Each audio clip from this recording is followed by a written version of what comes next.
Hi, and welcome to St. Thomas Aquinas for Everyone. My name is Dave Palmer, and we are moving along in our study of the Summa Theologia. Thank you so much for watching, for writing your questions below. I'll answer as quickly as possible. Let me know how you're doing. Is this making sense to you? We are going to go into question number 2 of the Summa today. Question number 1, as you remember, had to do with the nature and extent of sacred doctrine. These are the things that God teaches us because they exceed the capacity of our natural reason, things that just are beyond us, that God has to let us know about, like the existence of heaven and hell and the Trinity and transubstantiation and the bodily assumption and all kinds of stuff like that. There's a lot of examples, right? Well, in this next lesson, as we go into question number 2 of the Summa, we are going to see what Thomas says about the very existence of God in the first place. Now, I know you've seen this diagram a number of times, but I just want to highlight it one time again, and I'm sure it'll come up again. But Summa begins with God, it ends with God. In fact, the very end of the Summa is amazing. It's going to be a long time before we get there, but it talks about heaven and what it's like to be in heaven, and that's after the entire journey. And of course, that's what our end will be, with God's grace. Hopefully we'll be there with perfect knowledge of God, right?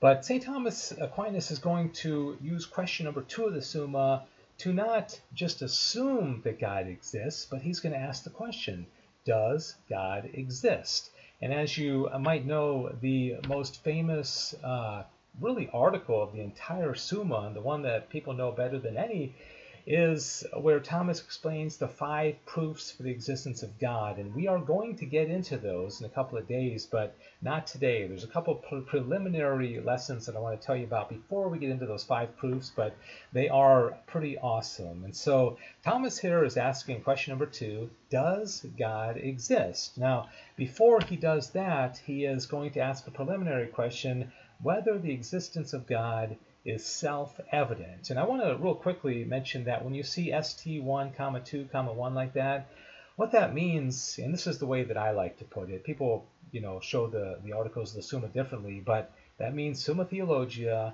Part 1, Question 2, Article 1. Okay, so in Part 1, we're in question number 2 on the existence of God, Article number 1.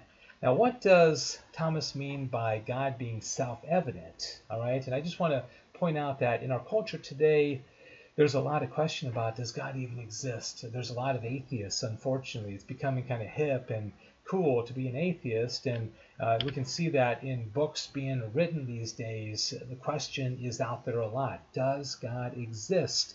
Okay, this one by Alistair McGrath, who is a believer, and this one here, Anthony Flew, former atheist and now a believer. And of course, there are some famous atheists like Christopher Hitchens, who passed away, and another famous atheist is Richard Dawkins, and he wrote a book called The God Delusion, which tried to prove that God doesn't exist, which I think is a fool's errand, because you really can't prove that God does not exist. And then another one by George H. Smith, Atheism, the Case Against God. So this obviously is a big topic in the culture, and we really need to be able to have a reasoned argument, a reasoned defense, to be able to calmly explain that of course God exists, and St. Thomas Aquinas explains it in so many different ways. And so that's what we're going to spend the next few videos and lessons on. Now let's talk about self-evident proof of God's existence in the first place. What does it mean to be self-evident?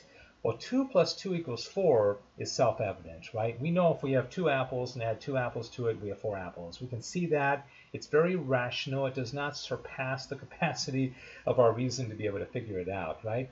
That's a self-evident truth. Another one is those things that we can come to know through our senses, okay? These parents know that that baby exists. They can hold the baby, they can kiss it, they can see it, they can smell the baby, right? Some philosophers would argue about this, but I think most reasonable people would say that things that we can see and touch and taste, it's self-evident that they exist, okay? So there's a couple of examples. So now Thomas is going to say, well, is it self-evident that God exists? And, can we prove that? Now here's the example that Thomas is going to use, and I think it's a pretty cool one. In this picture, I'm not talking about the background, the clouds and the sky and the little mound that the creature is standing on, but if I were to ask you, what do you see there? What is that?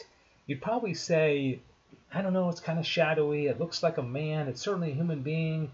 I don't know who it is. I don't know what his name is. I don't know how tall he is or what he's wearing, right?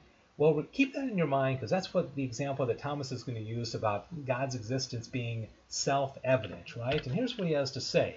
He says, to know that God exists in a general and confused way is implanted in us by nature. Very important word there, nature. That's going to come back and back and back. So we'll talk about more about that in future lessons. Inasmuch as God is man's beatitude. Okay, beatitude is our happiness, our ultimate happiness, what will ultimately make us the most happy. It's God, right? For man naturally desires happiness, and what is naturally desired by man must be naturally known to him. This, however, is not to know absolutely that God exists, just as to know that someone is approaching is not the same as to know that Peter is approaching. Remember that picture I showed you a second ago? Even though it is Peter who is approaching.